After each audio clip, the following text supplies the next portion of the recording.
Muito bem, vocês da classe, sejam bem-vindos.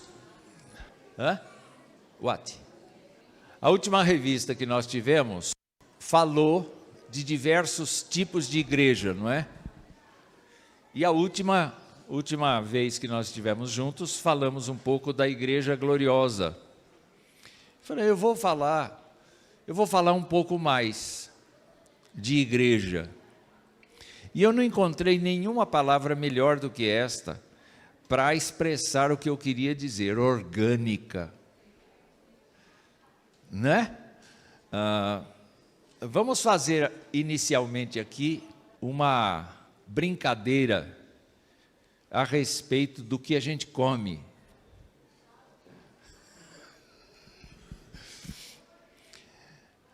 O que é comida orgânica?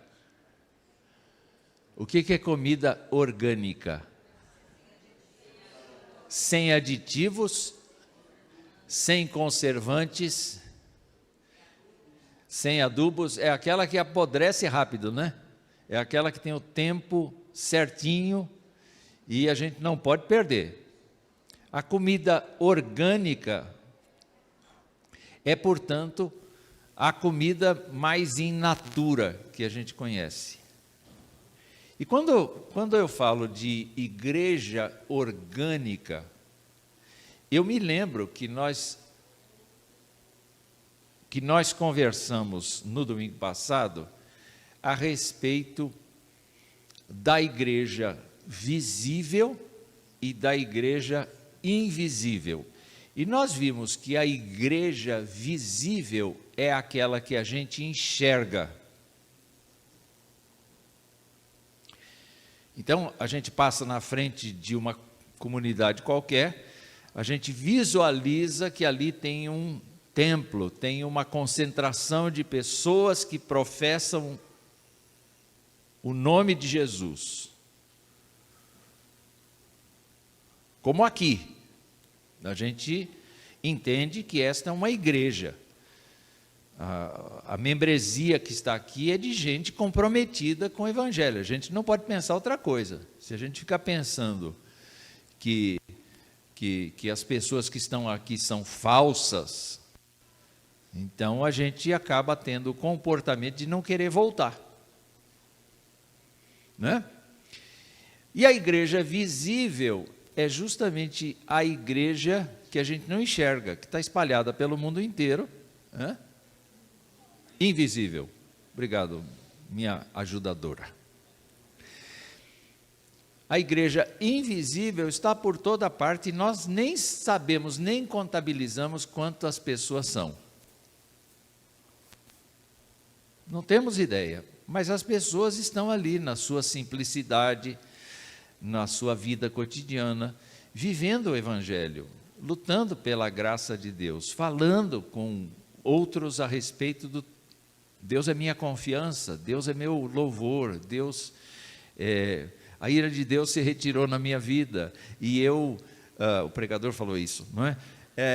E eu estou sendo consolado pela presença de Deus na minha existência. Tem um monte de gente falando isso, sinceramente, convertidamente.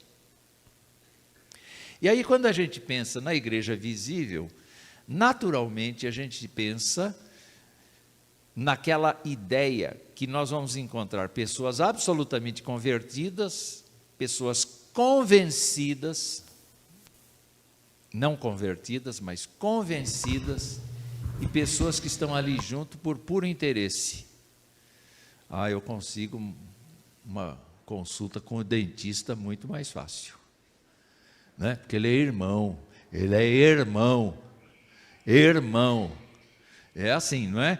Quer dizer, eu estou aqui por interesse. Foi assim que a igreja se desvirtuou no passado, porque os generais romanos disseram, bom, agora que o cristianismo está permitido e o paganismo está proibido, eu vou virar crente, por puro interesse. Não é assim que funciona.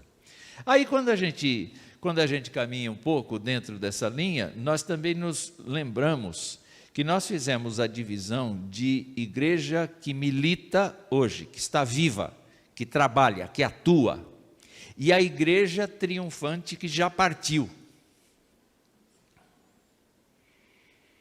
Pessoas que nós amamos, que eram convertidas a Jesus Cristo, foram embora.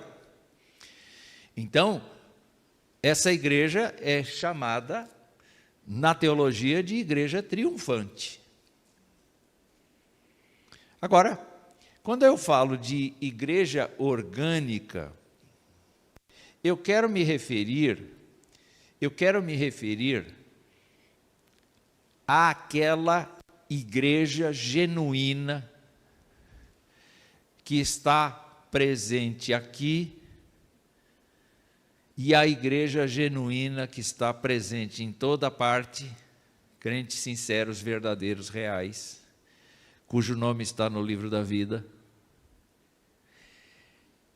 Quero me referir a uma igreja que está presente no mundo neste ano, neste dia, nesta data, e a igreja que partiu como uma coisa só. Ainda que as nomenclaturas nos dividam, mas uma coisa só. Uma coisa só.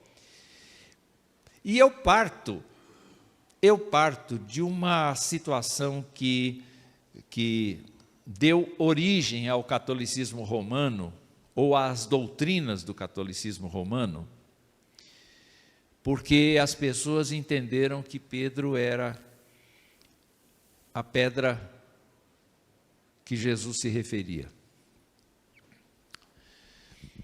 Eu acho interessante que Jesus nunca usou a palavra eclesia para nada, ele usou só dessa vez. Talvez ele tenha usado uma outra vez, mas essa é a vez que ele usou. Aqui está traduzido como igreja, e na verdade a ideia é de uma assembleia, da reunião de pessoas que estão em torno da liderança dele, não é? Então, pegar o nome Assembleia de Deus não foi nem um pouco original, porque é o que é. A igreja do Senhor Jesus Cristo é uma assembleia, é composta de pessoas que o adoram, que o honram com suas vidas, que foram transformadas pelo seu Espírito. Me ajudem a ler aqui o que é que Jesus disse para Pedro quando ele perguntou: o que as pessoas dizem a meu respeito? As pessoas dizem que o senhor é um profeta, que o senhor reencarnou Elias. Porque os judeus tinham uma parte deles que acreditava em reencarnação. Sabiam disso? Eram judeus espíritas. Eu não tenho outra explicação. Como é que eu vou falar? Né? Será que Allan Kardec era judeu? Eu não sei. De qualquer maneira, os judeus acreditavam que havia a possibilidade de Jesus ser reencarnado de Elias, ou de ser reencarnado de Jeremias, ou de algum dos profetas do Antigo Testamento. De qualquer maneira, o que me interessa é o que vocês dizem. E apontou para eles. E o Pedro, mais do que depressa, diz: tu és o Cristo, o Filho do Deus vivo. Tu és o Messias predito no Antigo Testamento e é o Filho de Deus. E Jesus respondeu para ele: você é um homem muito feliz, bem-aventurado, porque não foi nem a carne nem o sangue quem te revelou, mas meu Pai que está nos céus. Você acabou de ser revelado.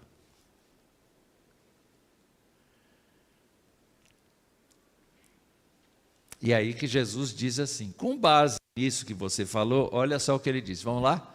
Também eu te digo que tu és Pedro, e sobre esta pedra edificarei a minha igreja, e as portas do inferno não prevalecerão contra ela.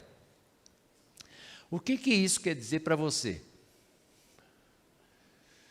Qual é o pronome possessivo aí? Tem um pronome possessivo? Vocês lembram disso? É minha. Então, donos de igreja que aqui estais, esquecei que vocês não são donos coisíssima nenhuma. O dono é Ele. Nós somos meros mordomos. É isso que nós somos. A igreja é dele. Eu edificarei a minha igreja. E o que vai acontecer com esta minha igreja? O que diz o texto?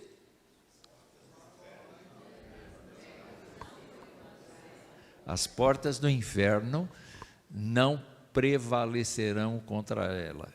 Essa é uma declaração de defesa ou é uma declaração de ataque?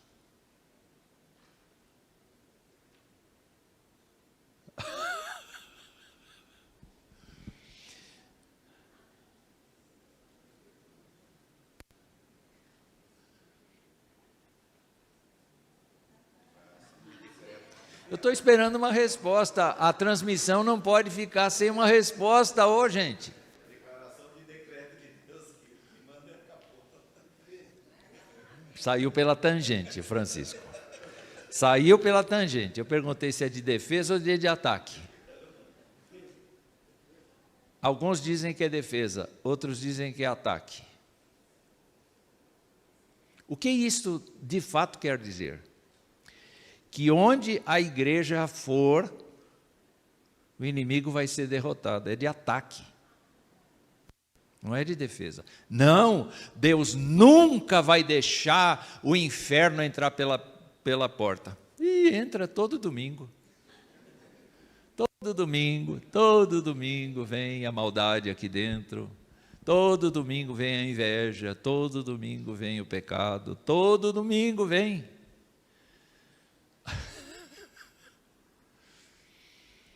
Mas aí que está.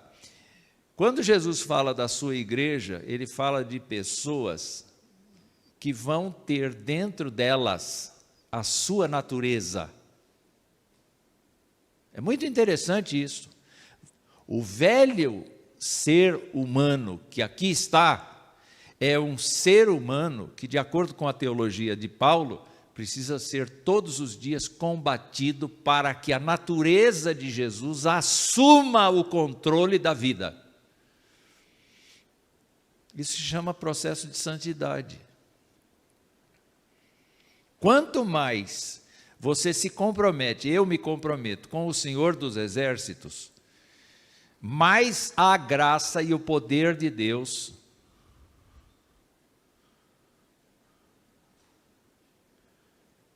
atingem a igreja. Vamos lembrar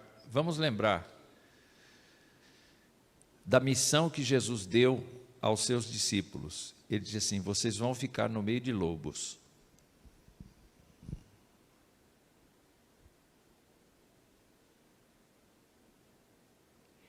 Vocês vão ser levados a tribunais. Mas não se preocupem, porque quem vai falar por vocês não são vocês mesmos. É o poder de Deus. É o Espírito do Senhor vai falar por vocês. Ou seja, o que Deus disse é que a sua igreja incorpora nela, não por sua própria força, mas pelo plano do Senhor, Ele vai edificar, Ele vai construir a igreja, de maneira que a cada dia que a igreja se dirigir à humanidade, a humanidade vai se quebrar diante da igreja. Mas parece que a gente é o lado mais fraco, né? Porque a gente se posiciona como o lado mais fraco. A gente se entende como minoria. E como minoria, a gente acaba perdendo a visão do propósito da igreja. Ela é testemunha do Senhor. Quando você observa os discípulos, eles não deixaram de orar, eles não deixaram de se reunir, eles não deixaram de fazer as suas coisas de adoração, de louvor. Mas quando o Espírito Santo foi derramado, o que as autoridades de Israel observaram neles? Cresceu a ousadia.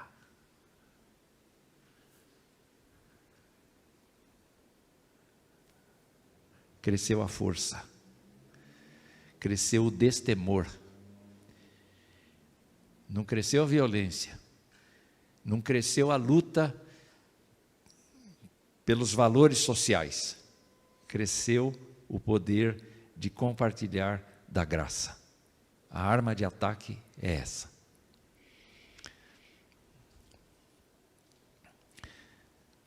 O apóstolo Pedro, quando se referiu a estas palavras, ele tirou a responsabilidade de si mesmo. Ele colocou a responsabilidade nos ombros de Jesus.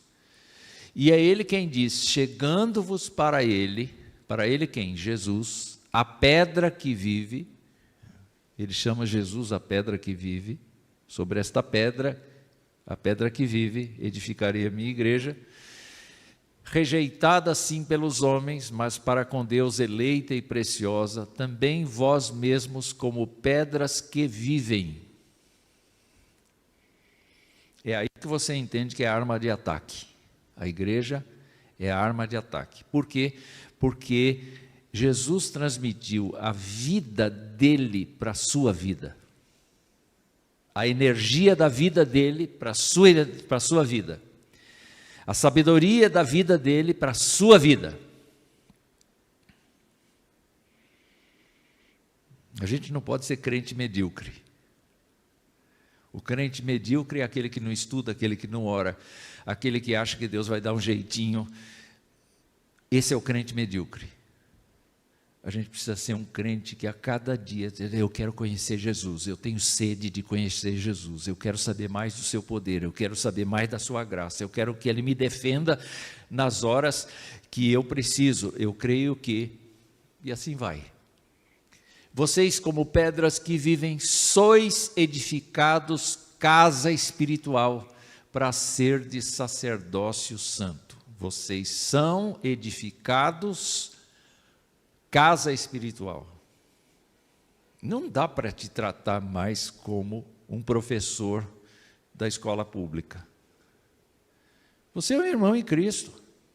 E nós dois somos casa espiritual. Nós estamos sendo tratados pelo Senhor como uma habitação do Senhor, onde a demonstração da graça e da glória do Senhor vai se pronunciar. É no nosso relacionamento que isso vai acontecer. Os teus problemas são meus, os meus problemas são teus. As tuas alegrias são minhas, as minhas alegrias são tuas. E a gente então se dá a mão quando vê que o outro está começando a cair, a ceder. A gente não se deixa. A gente não se entrega, no sentido de dizer: eu não tenho nada com isso, não tenho nada com a vida dele, ele não crê mais, o problema é dele. Não, não é isso, não. É uma luta insana que a gente tem a vida inteira para que ninguém caia, para que ninguém esmoreça. Porque é a igreja que detém a graça de Deus. É a igreja orgânica que detém a graça de Deus.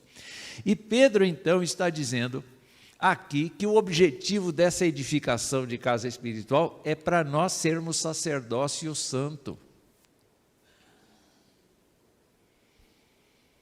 Você sai para o mundo aí, as pessoas precisam saber que você tem algo que vem de Deus para dar para elas. Se alguém diz: ora por mim, você não entra no mérito. Ah, não merece não. Fez mal para mim, agora vem pedir oração, dane-se. Você não existe para isso. Você não existe para julgar. Você não existe para determinar a maldição ou a bênção de ninguém. Você existe para ser sacerdócio santo ao Senhor. É isto que faz da igreja uma comunidade diferenciada. Ela é sacerdócio. Cada crente é. Então, olha só, por que Pedro fala isso? Vocês são pedras que vivem, sois edificados casa espiritual para ser de sacerdócio santo, a fim de, e aí entra a finalidade, oferecer de sacrifícios espirituais agradáveis a Deus, por intermédio de Jesus Cristo. É para isso que a igreja existe. A igreja não existe para se promover. A única certa no mundo é a nossa.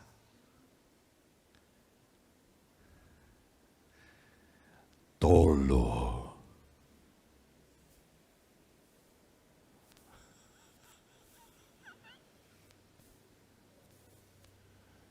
Você não sabe. Gostou da interpretação?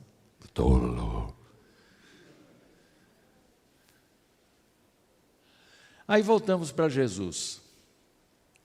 E Jesus faz uma oração muito específica. Ele disse: não rogo somente por estes, pelos apóstolos, por Maria Madalena, as outras mulheres que acompanharam o ministério de Jesus. Não, eu não rogo somente pelos que eu estou vendo aqui. Eu não rogo somente pela igreja visível. Eu rogo por aqueles que vierem a crer em mim por intermédio da sua palavra. Por que ele roga? Eu escrevi em negrito e itálico. Dá para perceber? Então vamos lá.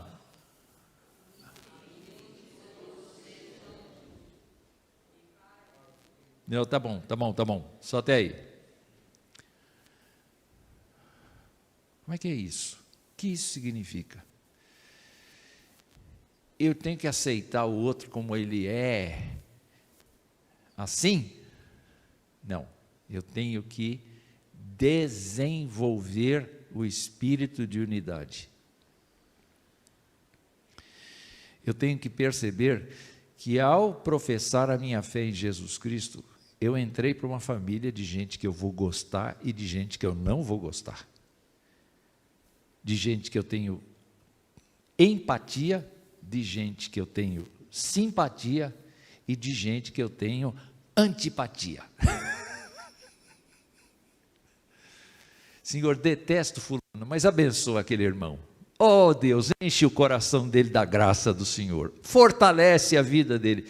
Eu te garanto, depois de 2 dias orando desse jeito pelo antipático, você muda de ideia. Porque o Espírito de Deus vai dando amor. E amor, ai, como eu adoro ele. Não é isso não. Amor é serviço. Amor é prontidão em perdoar. Amor é gratidão. Amor é reconhecimento. Amor é envolvimento. Amor é isso, é trabalho. Amor é trabalho. Jesus teve um trabalhão para nos amar, não foi? Morreu na cruz por nossa causa. Então, o que Jesus está dizendo aqui é que ele tem por objetivo rogar por aqueles que já creram, por aqueles que crerão em todas as épocas, por intermédio da palavra daqueles que vão pregando.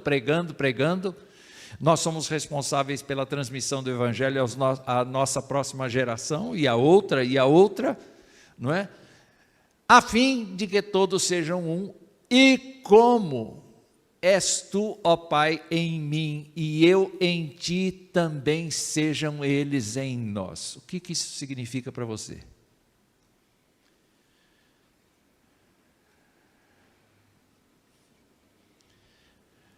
What means? O que significa?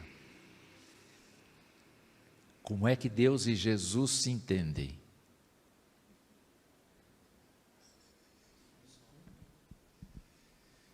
E são um de que jeito? Tem uma unidade entre eles, né? Difícil explicar. Né? E cabe a cada um de nós também termos esse espírito, né? Entrarmos nisso, né? Entrarmos nessa unidade. Vocês estão vendo que a igreja orgânica é a gente entrar na comunhão do Senhor. É como se a gente dissesse assim, o pai e o filho estão conversando lá, batendo um papão assim, agradável. A gente diz, dá licença, posso entrar na conversa?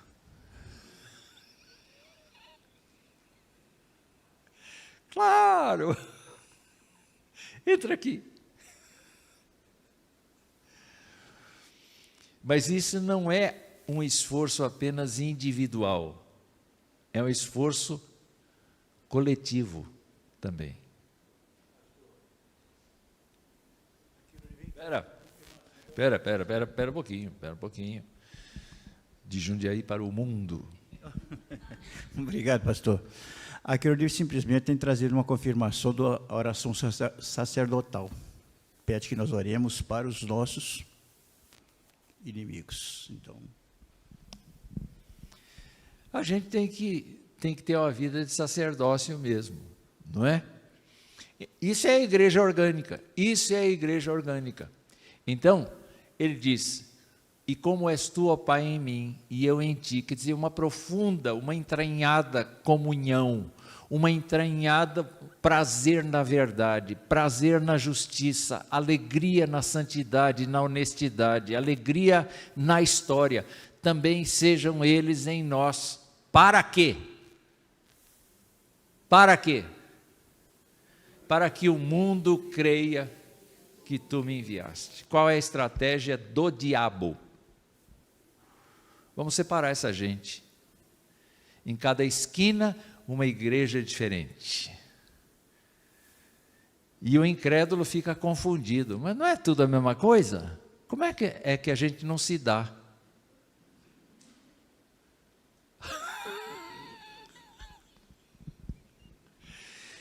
É que a gente não se dá. Sem contar os desigrejados. Aqueles que têm garagem descoberta, né? Os desigrejados, não está junto.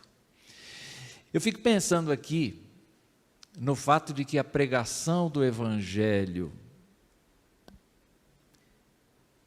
dá resultado quando a pessoa que vai ver o povo de Deus vê um corpo só, uma família só, uma coerência entre as pessoas, sabe?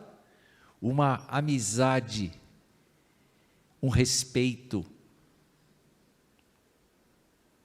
entre nós, não tem barreira. Não tem barreira. Essa é a igreja orgânica. É a igreja in natura que os apóstolos e o próprio Senhor Jesus trabalham. Vamos caminhar, porque senão eu não termino esse também. Além de não terminar o sermão, não... É crise da velha idade. Você fala muito. Vamos lá. O que disse o Senhor Jesus na oração sacerdotal?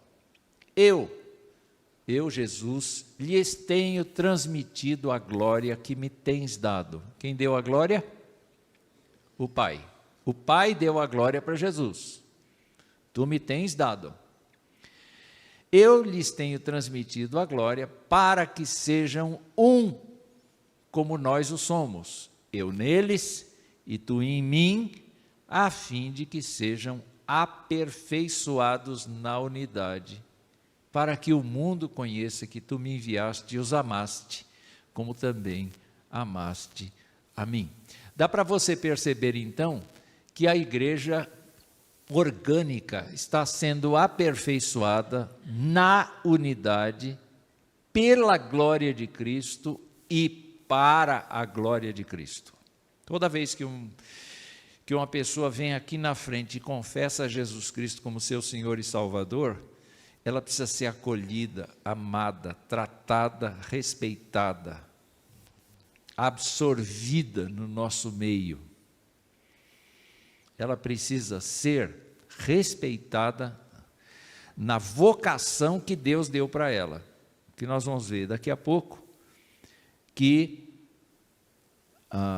tudo isso é muito bonito, mas demanda serviço, demanda esforço de cada um. Se o presbítero José Carlos não quiser agir como a Escritura está dizendo para ele agir, ele vai continuar aqui, mas ele não vai agregar. Não adianta a gente estar junto e não estar agregado, entendeu? Entendeu? Tem que agregar. Tem que agregar. Fala. Parece que é uma das maiores dificuldades que a gente tem na igreja. Acho que esse texto nos faz bem prestar atenção nisso. Parece que a gente tem um esforço muito grande para ser aperfeiçoado na individualidade, não na unidade, né? Porque a gente quer que a igreja atenda a nossa expectativa pessoal, a nossa expectativa individual, não que a gente esteja disposto a se enquadrar no aperfeiçoamento da unidade, que aí envolve o coletivo. Talvez seja um dos maiores desafios que a gente tem, né? Imagino. Eu também acho que é isso. Agora, nós convivemos com uma dupla natureza, né? A natureza de Jesus e a natureza humana caída, falida. E às vezes é essa que prevalece na igreja. É complicado. Muito bem. Aí nós pulamos de apóstolo e vamos para o apóstolo Paulo, para continuar tratando da unidade ou da igreja orgânica. E diz assim: rogo-vos, pois eu, o prisioneiro no Senhor, que andeis de modo digno da vocação a que fostes chamados. A ideia, então, é aqui do nosso esforço. Quando a gente aceitou Jesus, a gente ficou igual, mas continuou diferente. Como assim? A gente tem Jesus no coração e isso é igual. Mas a gente é diferente. Nós somos diferentes. E nós precisamos ser diferentes. Nós precisamos ser diferentes. Manter a nossa diferença. Como assim? Nós precisamos deixar que o Espírito governe o nosso temperamento, o nosso comportamento, a nossa postura, a nossa cosmovisão. A gente precisa ser diferente para a gente se complementar. Vamos lembrar do casamento? Vamos lembrar? Deixa o homem seu pai e sua mãe, se une à sua mulher e serão só uma carne. Mas ele vai continuar homem? Vai. Ele vai continuar pensando como homem? Vai. E ela vai continuar pensando como mulher? Vai. Uma vez num congresso, eu disse assim: olha, depois que a gente casa, a gente não é o mesmo. Como assim? É porque o lado feminino cresce na gente. Aí um crente machão disse: comigo não, pastor.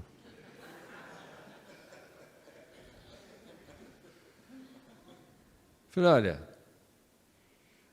quanto que você quer valer que a tua mulher te fez gostar de uma coisa que você não gostava? É. Quanto que você quer valer que você trabalhou duro para pôr cortina na sua casa?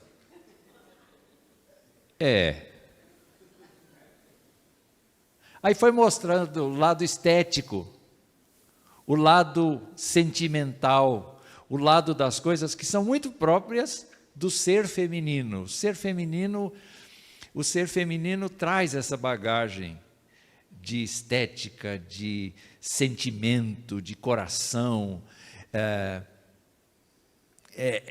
traz, e de repente a gente acaba... Meu bem, você comprou batata? Estou preocupado com a nossa manutenção em casa e estou preocupado com a batata. Você comprou batata? E ela vai dizer, comprei. Numa fala assim, claro que eu comprei. Você pensa que eu não penso como você? Já virou meio homem também.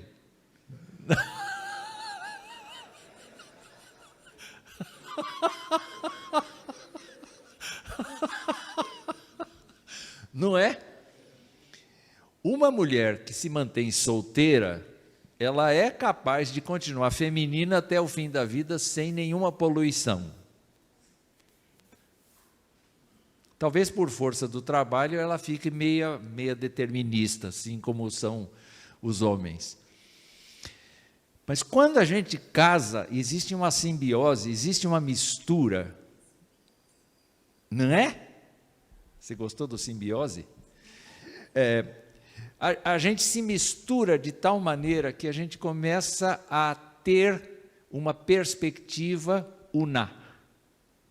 A gente continua masculino ou feminino, mas a gente tem uma perspectiva una. Tem não? Ninguém vai me mudar. Muda. Muda. A gente não é o mesmo depois que casa. Aí aquele homem disse assim, isso eu não sabia. Estou derrotado. Eu não sabia. O apóstolo então diz, olha, andem de modo digno da vocação a que foste chamados. Quando Jesus entra na nossa vida, o nosso comportamento começa a mudar. O prazer que a gente tinha em pecar continuamente vai diminuindo. A gente vai tendo mais sensibilidade para a transgressão contra Deus. A gente vai caminhando mais na paciência. A gente vai caminhando mais na virtude. A gente vai caminhando mais na experiência com Deus. A gente vai tendo comportamentos que vão se aproximando da natureza de Jesus. O objetivo é esse mesmo. O objetivo é esse mesmo. É que a pessoa se pareça com Ele. Então, olha só. De que jeito eu vou andar de modo digno da vocação? Com humildade, com mansidão, com longanimidade, suportando um ao outro em amor. A ideia de suporte aqui não é de tolerância, mas é de colocar o ombro ali para aguentar o outro. Apoiar. Obrigado. Boa palavra. O que a gente tem que fazer? Verso 3, esforçando-vos diligentemente por preservar a unidade da igreja. Não é da igreja.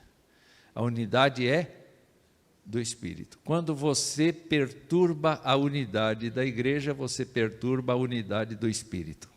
Puxa vida! Quando você quer que todo mundo te note na igreja, você perturba a unidade do Espírito. Deus do céu.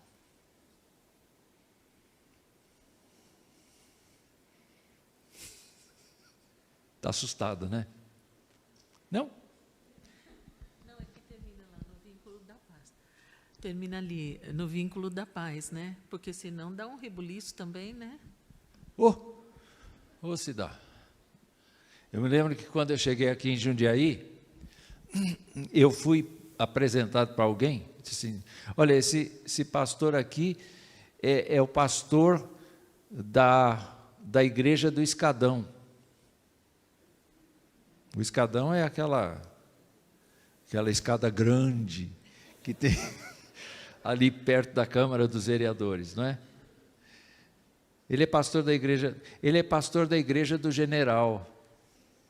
E o general tinha sido vereador aqui em Jundiaí. Quando a gente fala assim, dá a impressão que o homem era o mandão, né? E era mesmo. Mas era um servo de Deus, era uma pessoa centrada. Era uma pessoa centrada. Quando eu cheguei, ele me deu um caderninho que eu tenho até hoje, 40 anos. Esta família aqui, fulano é assim, cicrano é assim, é assim, esse precisa disso, esse precisa daquilo. Hã?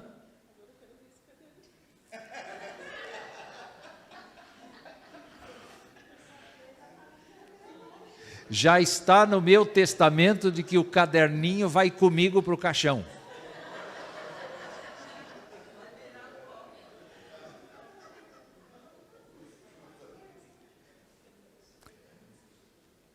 E você diz assim, ele era um fofoqueiro. Não, ele era um presbítero. Ele sabia o que estava acontecendo com a igreja.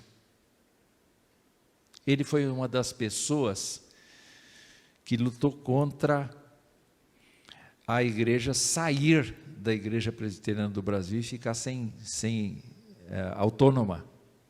Ele foi uma das pessoas responsáveis por trazer de volta a Igreja Presbiteriana para a Igreja Presbiteriana.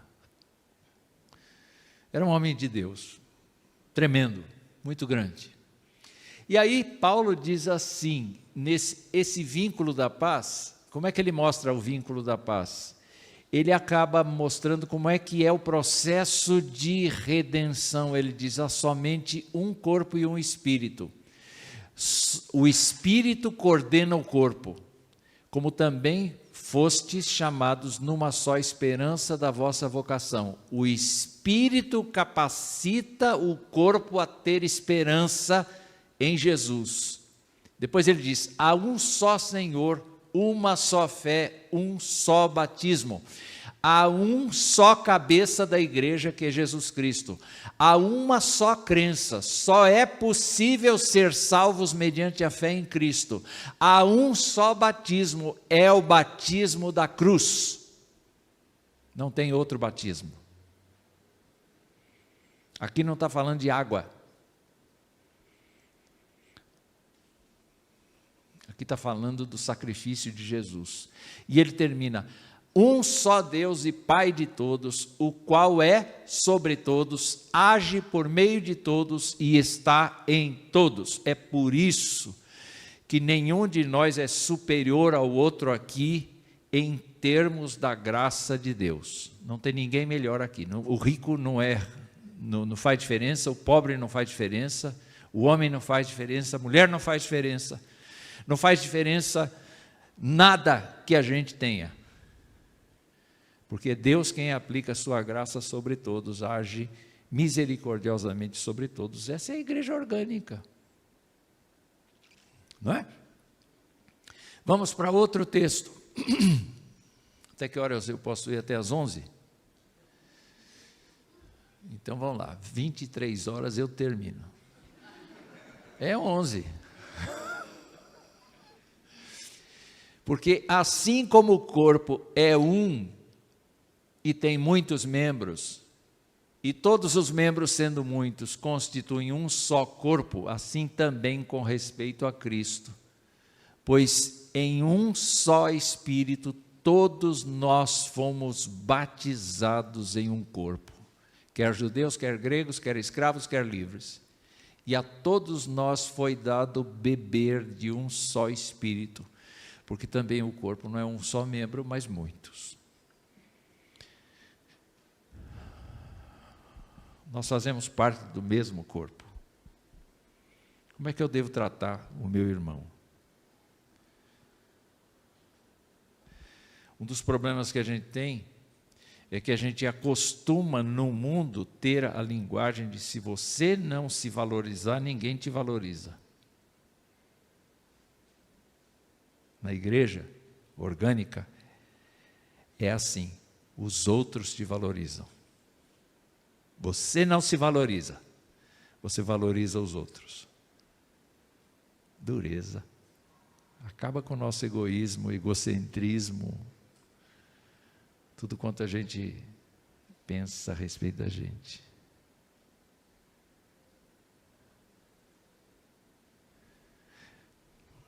E eu vou terminar. Por incrível que pareça, vou conseguir.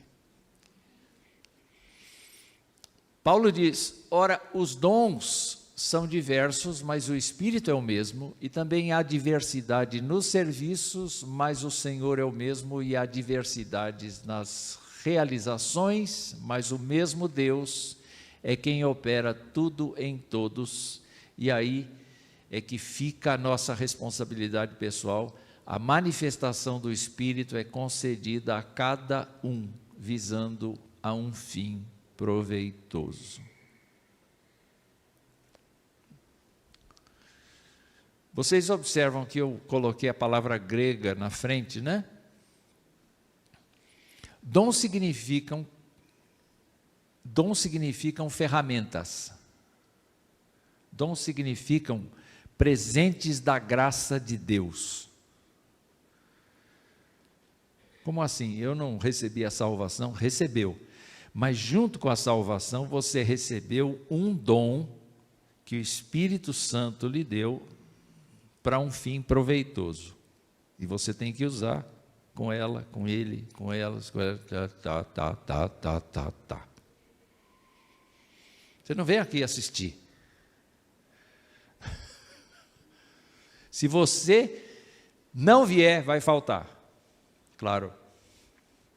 Mas vai fazer falta. Se você não contribuir com o dom que o Espírito Santo lhe deu, a igreja orgânica padece. Por que você precisa tomar vitamina? Por quê? Não, porque tem uma parte do seu corpo que não gera aquilo lá. Você equilibra. Boa parte dos remédios que a gente toma não é para curar, é para equilibrar. Nunca mais você vai parar de tomar glifage. Que destino nosso, né? Mas é para equilibrar, não é para curar, é equilibrar. A mesma coisa acontece, você e eu, que fomos salvos em Jesus Cristo, temos uma coisa que o Espírito Santo nos deu. Não é uma coisa que a gente tenha naturalmente. Pode ser que Deus até use uma facilidade nossa. Pode ser que Ele até use a nossa formação profissional. Pode ser que Ele use essas coisas. Mas Ele usa da sua competência para dar para você uma coisa que a igreja necessita para ser sadia. E só você tem. Talvez outra pessoa da igreja tenha também, mas ela não é igual a você, ela é diferente de você. Então, é exatamente nesse derramar das competências que a igreja orgânica sobrevive.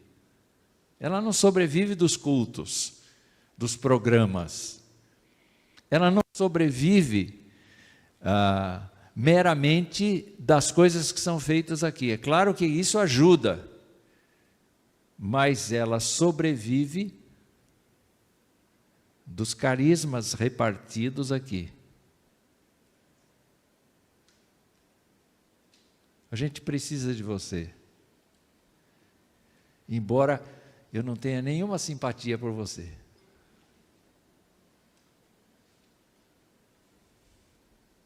Sem ele não dá. Sem ela não dá. Não gosto. Então aprenda a gostar. Porque esse é o caminho. Não tem volta. Então, quando o apóstolo fala dos dons, ele fala do para que os dons. Para que a gente faz? Porque a gente tem serviços. E serviço aqui é diaconia. Nós somos servos uns dos outros. Então é muito interessante. A gente sabe que os casais adquirem uma intimidade muito grande de relacionamento, não apenas de relacionamento físico, mas de relacionamento moral, espiritual, emocional. A gente sabe disso. E o que a gente espera da igreja? A gente espera da igreja que cada pessoa contribua com o que Cristo deu para ela, com o que o Espírito deu para ela, para que a comunidade seja reconhecida como uma unidade. Essa é a igreja orgânica. E, naturalmente, o Senhor da diaconia é o Senhor Jesus. Vocês podem ver que aqui Paulo é trinitário, ó. Espírito lá no versículo 4, Senhor, e está falando de Jesus, com certeza, no versículo 5, e Deus, Deus o Pai, no versículo 6. E ele termina dizendo que há diversidade nas realizações. Quer dizer, o que a igreja tem que fazer, Deus energiza. Vocês estão vendo a expressão aí, energema. Energema. É Deus quem energiza todos.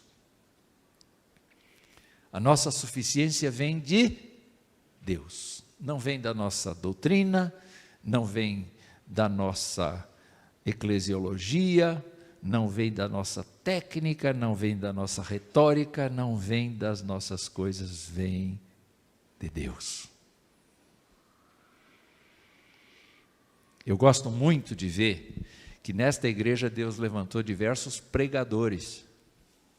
Vocês já repararam nisso?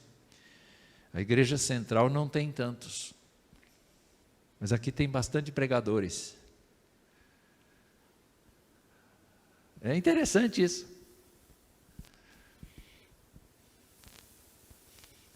Cada comunidade local tem uma fisionomia, mas você precisa prestar atenção no fato de que o propósito da igreja está mais ou menos delineado ali. Tem muitos outros textos que poderiam ser trazidos aqui. Mas eu queria chamar a sua atenção para o fato de que a igreja que existe no coração de Deus é uma igreja na qual os seus membros são um com Ele e Ele é um com eles. E nós somos um em Cristo. Alguém quer comentar alguma coisa? Presbítero Zé Carlos. É possível, né, que haja entre nós, ou é comum existir nas igrejas, irmãos ou irmãs nossas que, nessa situação de dons, serviços, a pessoa diga o seguinte: mas eu não sei até hoje qual é o dom que Deus deu a mim, e por isso eu estou sem prestar um serviço ao Senhor.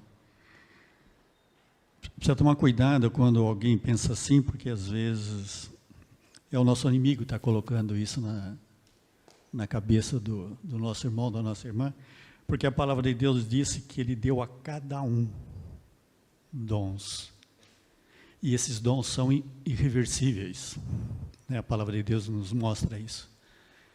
Então, se existir pessoas assim, irmãos, assim, com essa dúvida, eu recomendo que ore, busque ao Senhor, porque capacidade Ele deu, sim, né? E às vezes a pessoa se acomoda, não arregaça as mangas, porque, não sei, acho que eu sou tímido, eu não tenho carisma, não tenho capacidade, mas Deus não chama só os capacitados, Ele capacita aqueles que chama, né? Então, acho que temos que nos colocar ao serviço do Senhor, né? E quando essa pessoa começar a se apresentar, os outros têm que ter a humildade de aceitar. Porque Porque não é fácil aceitar quem chega assim e diz assim, Deus está me mostrando que eu devo andar por aqui. Calma aí, a igreja tem regras. Presta atenção, nós estamos lidando com a instituição chamada igreja, mas ao mesmo tempo nós estamos lidando com a igreja orgânica. Né? Eu queria que a gente terminasse lendo Efésios 2, versos 8 a 10. Efésios 2, de 8 a 10. Isso para ter eu me lembrei dessa passagem quando o presbítero José Carlos estava falando. Vamos ler lá? Porque pela graça sois salvos, mediante a fé, e isto não vem de vós, é dom de Deus, não de obras, para que ninguém se glorie, pois somos feitura dele, criados em Cristo Jesus para boas obras, as quais Deus de antemão preparou para que andássemos nelas. Quando Jesus te perdoou os pecados, ele disse assim, está aqui a sua parte no processo. Essa é a sua tarefa agora.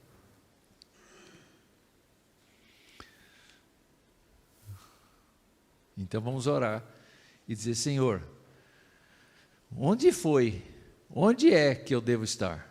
O que eu devo fazer? E olha, não se preocupe se Deus te mandar lavar latrina. Lave com alegria de coração, porque ali Deus vai honrar você.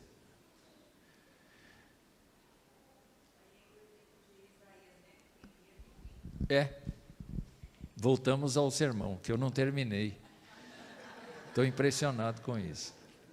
Irmãos queridos, que o Senhor vos abençoe e vos guarde. Que Deus trate da sua alma, do seu coração, que Deus trate da sua existência, que Deus salve a sua vida a cada dia.